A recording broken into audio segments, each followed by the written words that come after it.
Lundi 15 mars 2021, le président du Botswana, Eric Mungwesi Keabetue Masisi, est arrivé à Kinshasa en visite au travail à l'invitation de son homologue de la RDC, Félix Antoine Tshisekedi Tshilombo.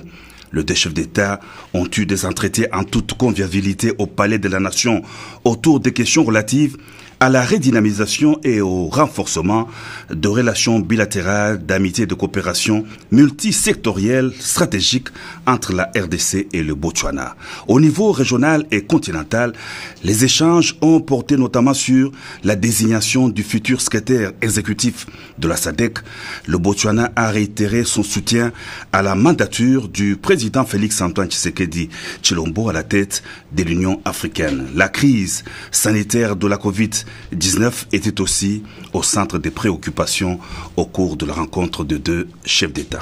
La République démocratique du Congo a adhéré cette semaine au mécanisme africain d'évaluation par les pairs MAEP en sigle, en qualité de 41e membre de cette agence de l'Union africaine créée par le chef d'État pour promouvoir la démocratie et la bonne gouvernance en Afrique. La nouvelle a été annoncée par le directeur général de cette structure de l'organisation panafricaine, Eddy Maloka, au sortir de son entretien avec le président de la République, Félix Antoine Tshisekedi Tshilombo, président en exercice de l'Union africaine. Il a dit avoir émis au chef de l'État une invitation de son homologue sud-africain Cyril Ramaphosa, président en exercice du MAEP. Le président de la République a procédé le mercredi 17 mars au lancement de travaux de modernisation et de réhabilitation de voiries urbaines à travers deux grands projets. D'abord, le projet pilote Tshilé-Gelou, dont le coup d'envoi a été donné par le chef de l'État sur l'avenue Terre Jaune dans la commune de Lansele. Il consiste à moderniser un réseau de 40 km de voiries de la ville de Kinshasa à raison de 10 km pour 4 districts urbains.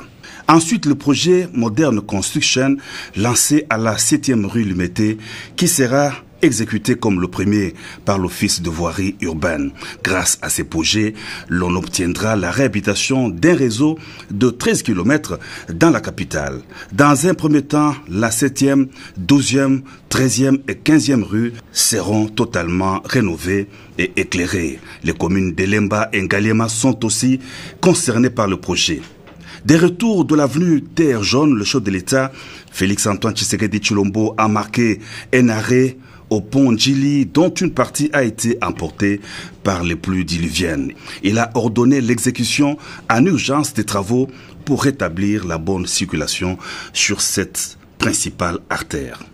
Sorti du gouvernement Jean-Michel Sama Lukonde, des rumeurs sont allées dans tous les sens. Le premier ministre du gouvernement de l'Union sacrée de la Nation a eu des entretiens le jeudi 18 mars avec le président de la République Félix Antoine Tshisekedi Tshilombo à la Cité de l'Union africaine. Au sortir de cette entrevue, le chef de l'exécutif a fait le point de ses consultations. Il a rassuré et appelé les uns et les autres à l'apaisement. Sama Lukonde a promis de s'adresser prochainement aux Congolais pour leur faire l'économie de ces consultations avec les forces vives de la nation et leur présenter la mouture finale de son gouvernement d'union sacrée de la nation. Relier les océans Atlantique et Indien en interconnectant l'Est, le Sud et l'Ouest du continent par la fibre optique, ces projets chers aux chefs d'État de la RDC, de l'Angola et du Rwanda étaient évoqués au cours des entretiens que le président de la République Félix Antoine Tshisekedi Tshilombo a eu par visioconférence avec le président directeur général de la firme Econet Liquide Telecom, Strive Maïsiwa. Ces grands projets intégrateurs prévoient ainsi le lancement officiel de l'interconnexion entre l'océan Atlantique et l'océan Indien par la fibre optique.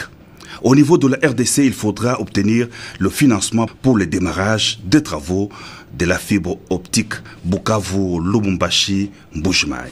Pour la seconde fois, Depuis sa nomination au poste de représentante spéciale du secrétaire général de l'ONU, Bintou Keïta a été reçue par le chef de l'État, Félix-Antoine Tshisekedi Tshilombo, à la Cité de l'Union africaine.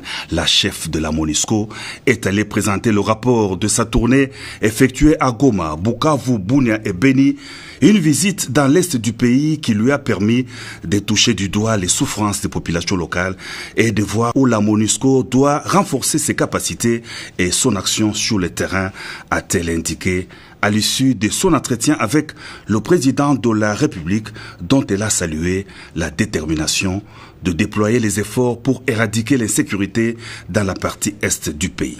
Suite au décès du président de la République de Tanzanie, le docteur John Pombe Magufuli, le chef de l'État, président en exercice de l'Union africaine Félix-Antoine Tshisekedi Tshilombo, a décrété un deuil de 3 jours, de mardi 23 au jeudi 25 mars 2021, sur toute l'étendue du territoire de la RDC, en solidarité avec nos frères tanzaniens. Le président de la République a salué la mémoire d'un fervent panafricaniste et défenseur de l'indépendance culturelle et économique de l'Afrique. Dr John Magufuli laissera dans la mémoire du peuple africain le souvenir impérissable d'un leader déterminé à promouvoir l'essor économique et social de son pays, tout en étant résolument engagé pour le rayonnement du continent africain, a dit le chef de l'État dans son adresse à la nation. Vous informez de l'essentiel de l'actualité en République démocratique du Congo en temps réel. Il vous suffit de vous abonner sur notre chaîne YouTube Entrepreneuriat TV grâce à votre magazine d'information générale Top 243 News pour recevoir toutes les notifications de cette nouvelle édition des informations du jour. Au nom de toute la rédaction, nous vous remercions.